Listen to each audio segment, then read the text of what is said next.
Hello students, आज हमने 9th class का चैप्टर स्ट्रक्चर ऑफ एटम उसका थर्ड पार्ट स्टार्ट करना है। तो पहले दो वीडियो में हम स्ट्रक्चर ऑफ एटम की जो जनरल इंफॉर्मेशन है उसके बारे में पढ़ चुके हैं, like different types of model of an atom and electron, proton and neutron क्या होते हैं उनके बारे में हम पहले दो वीडियोस के अंदर बात कर चुके हैं। तो स्टूडेंट आज हम उससे आगे जो है टॉपिक स्टार्ट करेंगे। आज स्टूडेंट हमारा टॉपिक है mass number. What is mass number? Mass number क्या है student? Mass number of an element is equal to the sum of proton and number of neutron. ठीक है, तो जब हम number of proton and number of neutron दोनों को plus कर दें तब जो हमारे पास वैल्यू आती है वो क्या है? Mass number. और इट इज डोनेटेड बाय ए। तो हम किसी भी एलिमेंट का मास नंबर जो है उसको ए से डोनेट करते हैं और इसके लिए फॉर्मूला क्या है student? Mass number is equal to number of proton plus number of neutron. ठीक है स्टूडेंट, और एक और फॉर्मूला है मास नंबर के लिए जो आपने याद रखना है, mass number equal to atomic number plus number of neutron. ठीक है स्टूडेंट, तो नंबर ऑफ न्यूट्रॉन और एटॉमिक नंबर अगर इन दोनों को हम प्लस कर दें तब भी हमारे पास क्या आ जाता है? Mass number. Next student, atomic number. What is atomic number? It is a total number of proton and electron present in an atom of given element. It is denoted by Z. ठीक है, तो student जो atomic number है किसी भी element का, like आपको पता है कि हमारे पीरियोडिक टेबल में कितने एलिमेंट है? 118। ठीक है, तो 118 जो है उनके पर्टिकुलर नाम है और जो उनका नंबर है, लाइक वो पहले नंबर पे आ रहे हैं, दूसरे नंबर पे आ रहे हैं, है ना? तो इस तरीके से जो उनका नंबर है उसी को हम क्या बोलते हैं? Atomic number. और स्टूडेंट इस एटॉमिक नंबर को हम Z से डोनेट करते हैं और एटॉमिक नंबर किसी भी एटम के प्रोटॉन, नंबर ऑफ प्रोटॉन के इक्वल होता है और नंबर ऑफ इलेक्ट्रॉन। तो स्टूडेंट अगर आपको फाइंड आउट करने के लिए बोल देंगे नंबर ऑफ प्रोटॉन निकालो या फिर number of electron and number of neutron निकालो, तो सबसे ज्यादा इंपॉर्टेंट क्या बात है? आपको उस एलिमेंट का मास नंबर और एटॉमिक नंबर याद रखना। तो 9th 10th के लिए आप फर्स्ट 20 या फिर 30 एलिमेंट्स का नाम याद रख सकते हो। ठीक है, और उनका एटॉमिक नंबर और मास नंबर याद रखना है आपने। ठीक है, तो उतना जो है आपके लिए इनफ है। ठीक है, तो student number of proton equal to number of electron equal to atomic number. तो एटॉमिक नंबर जो है नंबर ऑफ प्रोटॉन और नंबर ऑफ इलेक्ट्रॉन के इक्वल होता है। नेक्स्ट स्टूडेंट, अगर हमने अब मास नंबर भी पढ़ लिया, एटॉमिक नंबर भी पढ़ लिया, तो अगर हमने एक एलिमेंट को रिप्रेजेंट करना है हम कैसे करेंगे? तो स्टूडेंट हम मास नंबर जो है वो किसी भी एलिमेंट का वो कहाँ रखते हैं? ऊपर रखते हैं और उसको ऊपर लिखते हैं, और जो उसका एटॉमिक नंबर है उसको हम नीचे की तरफ लिखते हैं। तो स्टूडेंट एक्स इसमें क्या है आप देख सकते हो फोटो में। तो एक्स क्या है? ये एक एलिमेंट है, किसी भी एलिमेंट का नाम है, और ए जो है जैसे कि मैंने आपको बताया वो क्या है? मास नंबर, और जो जेड है वो क्या है? Atomic number. तो इस तरीके से हम किसी भी एलिमेंट को रिप्रेजेंट कर सकते हैं, उसके एटम को। ठीक है, तो किसी भी एलिमेंट के एटम को हम कैसे रिप्रेजेंट कर सकते हैं? उसके मास नंबर को ऊपर रख के और उसके जो एटॉमिक नंबर है उसको नीचे लिख के। नेक्स्ट देखो स्टूडेंट एक एग्जाम्पल। तो हीलियम जो है उसके अंदर कितना उसका मास नंबर होता है? 4, और उसको कहाँ लिखा? ऊपर। और 2 होता है उसका एटॉमिक नंबर, इसलिए एटॉमिक नंबर को नीचे लिख दिया, और एटॉमिक सिंबल क्या है हीलियम का? He। तो इस तरीके से हम किसी भी एलिमेंट के एटम को रिप्रेजेंट कर सकते हैं। नेक्स्ट स्टूडेंट हमने how to find out neutron in an element. तो हमने किसी भी एलिमेंट के अंदर देखना है न्यूट्रॉन कैसे है, तो उसके लिए स्टूडेंट फॉर्मूला क्या है? Number of neutron is equal to mass number minus atomic number. तो स्टूडेंट अगर तो जैसे आपको बोल दिया गया है कि सोडियम के अंदर number of proton, neutron and electron निकालिए, तो आपको पता होगा कि सोडियम का एटॉमिक नंबर कितना है, ठीक है, आपको पता है कि एटॉमिक नंबर जो है वो 11 है। उसके बाद अगर आपको पता चल गया कि atomic number equal to number of proton और प्लस नंबर ऑफ इलेक्ट्रॉन की है, तो आप क्या करोगे, उतने उसके अंदर प्रोटॉन है उतने उसके अंदर इलेक्ट्रॉन। लेकिन आपको न्यूट्रॉन तो पता ही नहीं कैसे निकालने, तो न्यूट्रॉन का फॉर्मूला क्या है कि अगर हम मास नंबर में से एटॉमिक नंबर माइनस कर दें तो हमारे पास आ जाएगा उसका न्यूट्रॉन। ठीक है, तो इस तरीके से हम किसी भी एलिमेंट के अंदर number of neutron find out कर सकते हैं। तो next student, electronic configuration. What is the electronic configuration? Distribution of electron in different energy shell or level of an atom. तो जब हम स्टूडेंट डिफरेंट एनर्जी लेवल के अंदर इलेक्ट्रॉन को अरेंज कर देते हैं, उनको डिस्ट्रीब्यूट कर देते हैं, उस डिस्ट्रीब्यूशन को हम बोलते हैं इलेक्ट्रॉनिक कॉन्फ़िगरेशन और इलेक्ट्रॉनिक डिस्ट्रीब्यूशन। ठीक है स्टूडेंट, तो मैं एक बार आपको बता देती हूँ। सो लाइक ये हमने एटम का स्ट्रक्चर किया, ठीक है, एटम के अंदर छोटा सा होता है न्यूक्लियस जिसके अंदर प्रोटॉन एंड न्यूट्रॉन होते हैं और उसके बाहर होते हैं एनर्जी शेल, ठीक है, और जो कि हमने बोहर एटॉमिक मॉडल में बहुत अच्छे से कर लिया है। तो ये जो डिफरेंट इलेक्ट्रॉनिक शेल्स जो एनर्जी लेवल है उसके अंदर अब हम क्या करेंगे, मान लीजिए हमने इलेक्ट्रॉन फिल करने, तो यहाँ पे हमने यहाँ से स्टार्ट करेंगे। फर्स्ट में जैसे कि हम देखेंगे कि रूल के अकॉर्डिंग 2 इलेक्ट्रॉन आ सकते हैं, ठीक है, तो ये जो डिस्ट्रीब्यूशन है अलग अलग शेल्स के अंदर इलेक्ट्रॉन का, वही क्या है, electronic configuration. So hope student आपको समझ में आया होगा electronic configuration, the distribution of electron in different energy shell और level of an atom. Next student, rule क्या है। अब ये सबसे ज्यादा इंपॉर्टेंट है, आपको रूल समझने होंगे कि अगर हमने ये इलेक्ट्रॉनिक कॉन्फ़िगरेशन करनी है तो उसके लिए रूल क्या होगा। First of all student, first rule है maximum number of electron in an atom is calculated by 2n², where n is a number of orbit. तो student, maximum number of electron जो है किसी भी ऑर्बिट में, उनको अगर आपने कैलकुलेट करना है कि फर्स्ट में कितने हो सकते हैं, मैक्सिमम नंबर ऑफ इलेक्ट्रॉन कितने हो सकते हैं, तो उसके लिए फॉर्मूला है 2 × n²। मतलब अगर हमारे पास स्टूडेंट देखिए, फॉर एग्जाम्पल ये है हमारे पास एटम के अराउंड जो है हमारे first shell, second shell, third shell है, ठीक है। तो आपको पता है बोहर ने फर्स्ट शेल को फर्स्ट जो शेल है उसको क्या नाम दिया, फर्स्ट शेल, ठीक है, और उसको उसने के शेल नाम दे दिया, ठीक है। और इसका मतलब फर्स्ट शेल जो है उसके अंदर कितने इलेक्ट्रॉन हो सकते हैं, 2 × n। n क्या है, नंबर ऑफ शेल, तो नंबर ऑफ शेल कौन सा है, 1, तो स्क्वायर कर दो इसका, तो हमारे पास आंसर क्या आ जाएगा, तो 1 को जितनी बार मर्जी स्क्वायर करो, आंसर इज 1, तो 2 आंसर जो है हमारे पास आ गया। तो फर्स्ट शेल के अंदर कितने आ सकते हैं, 2। तो अगर हम स्टूडेंट इसके अंदर बात करें कि सेकंड में कितने आएंगे, तो आप क्या करोगे, 2n² का फॉर्मूला लगाओगे, उसके बाद क्या करोगे, तो आप n मतलब शेल कौन सा है, सेकंड वाला, तो सेकंड वाले का स्क्वायर कर दोगे तो कितना बन जाएगा, 2 × 2 = 4, ठीक है। तो 4 यहाँ पे आ गया × 2, तो कितना आ गया ये 8। तो सेकंड में कितने आ सकते हैं, 8 मैक्सिमम नंबर ऑफ इलेक्ट्रॉन। तो इस तरीके से स्टूडेंट आपने इलेक्ट्रॉनिक कॉन्फ़िगरेशन का फर्स्ट रूल जो है वो सीख लिया कि इलेक्ट्रॉन किस तरीके से फिल होंगे।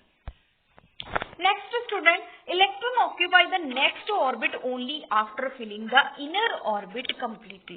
तो जब तक स्टूडेंट उसका पहला वाला ऑर्बिट कंप्लीटली फिल नहीं हो जाता, मतलब जितने उसके अकॉर्डिंग रूल के अकॉर्डिंग आ सकते हैं, मैक्सिमम इलेक्ट्रॉन आ सकते हैं, वो फिल करने के बाद ही नेक्स्ट एनर्जी लेवल पे आप फिल कर सकते हो, उसके बिना आप उसको नेक्स्ट लेवल के जो शेल है उसके अंदर फिल नहीं कर सकते। Next student, maximum number of electron in outermost orbit will be more than will not be more than 8। तो 8 से ज्यादा इलेक्ट्रॉन जो है किसी के अंदर नहीं आने चाहिए। तो उन्होंने ये भी बोल दिया कि 8 से ज्यादा नहीं आ सकते। तो जैसे कि स्टूडेंट हम ये सारे के सारे रूल देख चुके हैं, तो अब देखते हैं हम कुछ एलिमेंट्स की इलेक्ट्रॉनिक कॉन्फ़िगरेशन। तो जैसे कि स्टूडेंट फर्स्ट जो है हमारे पास हाइड्रोजन। तो हाइड्रोजन का आप देख सकते हो, हाइड्रोजन का एटॉमिक नंबर भी 1 होता है, उसका मास नंबर भी 1 होता है। तो इसलिए हमने अकॉर्डिंग टू एटॉमिक नंबर चलना है। तो एटॉमिक नंबर 1 है, तो मतलब उसका 1 जो है उसका इलेक्ट्रॉनिक कॉन्फ़िगरेशन कैसे होगी, तो 1 सेल ही आ गया उसका। अब सेकंड जो है, सेकंड वाला कौन सा है, हीलियम। तो हीलियम के अंदर 2 जो है वो क्या होते हैं, एटॉमिक नंबर, एंड उसका जो मास नंबर है वो क्या होता है, 4। तो एटॉमिक नंबर 2 है, इसलिए उसके अंदर 2 इलेक्ट्रॉन है। ठीक है, तो बाहर वाले शेल में कितने आ गए, हमने 2 फिल कर दिए। ठीक है, नेक्स्ट जो है लिथियम। ठीक है, तो लिथियम जो है उसका कितना एटॉमिक नंबर है, उसका 3 एटॉमिक नंबर है। तो अकॉर्डिंग टू रूल 2n², मतलब फर्स्ट शेल में कितने आ सकते हैं, 1 2, मैक्सिमम 2 आ सकते हैं। तो 2 है, तो अब लेकिन उसका एटॉमिक नंबर तो 1 है, तो एक इलेक्ट्रॉन बचा, उसको हम क्या कर देंगे, नेक्स्ट में शिफ्ट कर देंगे। तो ऐसे ही स्टूडेंट आप इसको ट्राई करके देखिए, फिल करके देखिए। जैसे जैसे जो है एटॉमिक नंबर बढ़ता जाएगा, उसके अंदर नंबर ऑफ इलेक्ट्रॉन का अरेंजमेंट और नंबर ऑफ शेल्स जो है वो बढ़ते जाएंगे एक एटम के अंदर। ठीक है,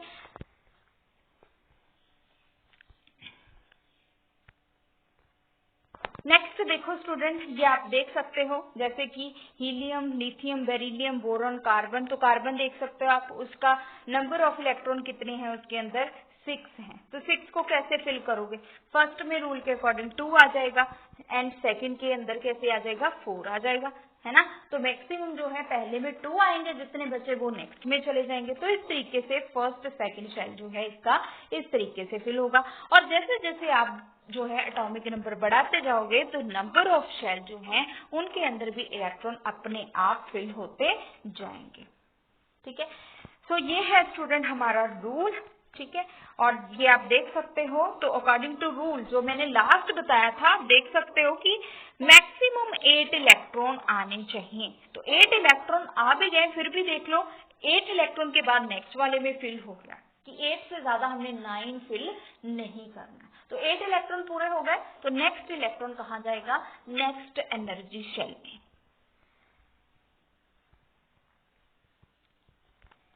next student valency and valence electron. अब हम एक और नई चीज जो है उसको सीखेंगे।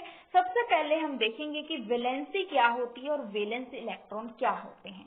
तो वैलेंसी क्या है, it is the combining capacity of an atom of one element with the atom of another element to form compound. तो वैलेंसी क्या है, किसी भी एलिमेंट की एक कंबाइन करने की कैपेसिटी, जिसकी वजह से वो अपने एटम को किसी दूसरे एटम के जो किसी दूसरे एलिमेंट के एटम के साथ अपने आप को अटैच करे। मतलब एक एलिमेंट है मान लीजिए सोडियम का, और दूसरा जो है एलिमेंट है क्लोरीन का। तो वो क्या करेंगे, अगर वो आपस में एक दूसरे को मिक्स कर लें, एक दूसरे को कंबाइन कर लें, तो वो क्या करते हैं, एक कंपाउंड बनाते हैं। और कौन सा कंपाउंड बनाते हैं, तो ये देखिए आप, सोडियम क्लोराइड।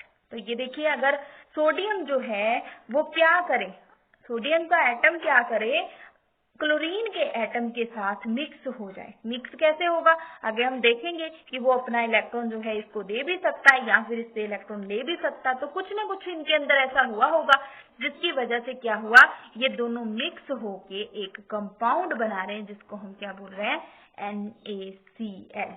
तो यही क्या है, वैलेंसी, कि अगर कोई एलिमेंट जो है, ठीक है, उसका एटम दूसरे एलिमेंट के एटम के साथ अपने आप को कंबाइन करके कंपाउंड फॉर्म करने की क्षमता रखता हो, उसको हम क्या बोलते हैं, वैलेंसी। और स्टूडेंट वैलेंस इलेक्ट्रॉन क्या होते हैं, electron present in the outermost shell of an atom is called its valence electron. तो वैलेंस इलेक्ट्रॉन हम किसको बोलते हैं, कितने नंबर ऑफ शेल प्रेजेंट है बाहर वाले शेल में। तो बाहर वाले शेल में मतलब ये देखिए हमारे पास, मान लीजिए ये लिथियम का है, तो लिथियम का ये एटम है, ठीक है। तो एटम के अंदर छोटा सा हम न्यूक्लियस बना देते हैं, उसके ये शेल हो गए। तो उसके बाहर वाले में कितने आ सकते हैं, ठीक है, वो देख लो। तो बाहर वाले में कितने आएंगे, क्योंकि 3 है तो 2 पहले में फिल हो गए अकॉर्डिंग टू रूल, ठीक है। अब बचा 1, तो उसको हम कर देंगे नेक्स्ट वाले में फिल 1। तो इसके बाहर वाले शेल में ये आप देख सकते हो कितने इलेक्ट्रॉन है, 1।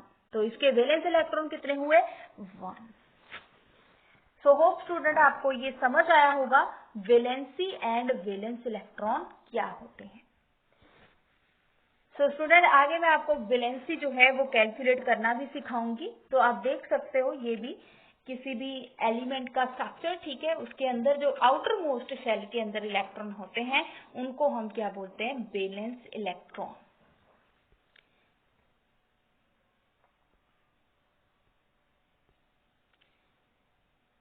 सो नेक्स्ट स्टूडेंट है कोवैलेंसी। कोवैलेंसी क्या होती है। So first of all student मैं आपको वैलेंसी निकालना सिखा दूं कि वैलेंसी हमने कैसे निकालनी है। कोवैलेंसी का टॉपिक जो है वो करने से पहले हम वैलेंसी निकालना जो है वो सीख लेते हैं। तो सबसे पहले स्टूडेंट वैलेंसी कैसे हमने फाइंड आउट करनी है वो देखो।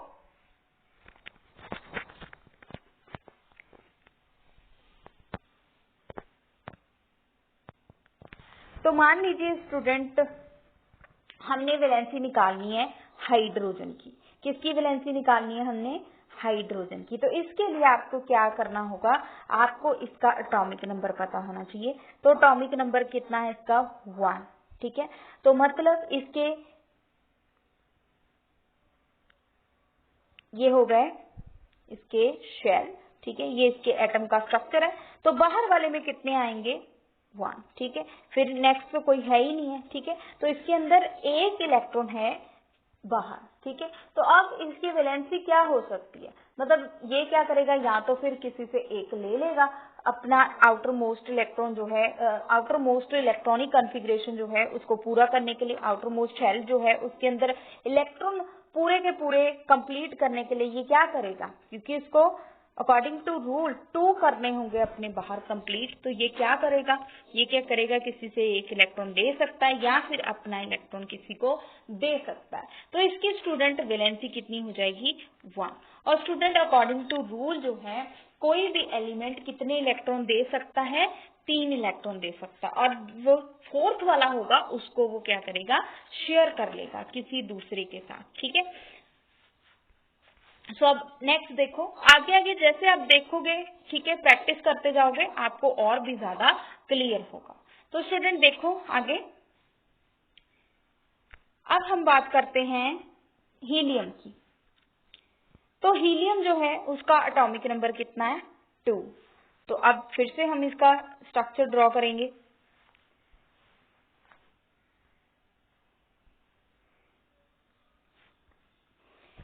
तो अब हीलियम के अंदर कैसे होंगे इलेक्ट्रॉन, 1 2। तो इसमें फर्स्ट शेल कंप्लीट हो गया क्योंकि 2 से ज्यादा इलेक्ट्रॉन है ही नहीं है। तो अब इसका ऑक्टेट जो है वो कंप्लीट है, ये बाहर वाला जो इसका शेल है वो कंप्लीट है। तो अब इसको क्या करना पड़ेगा, तो ये अपने क्यों किसी को इलेक्ट्रॉन देगा और किसी से क्यों लेगा, क्योंकि इसको तो ना कुछ लेने की जरूरत है ना कुछ देने की। तो इसकी इलेक्ट्रॉनिक कॉन्फ़िगरेशन जो है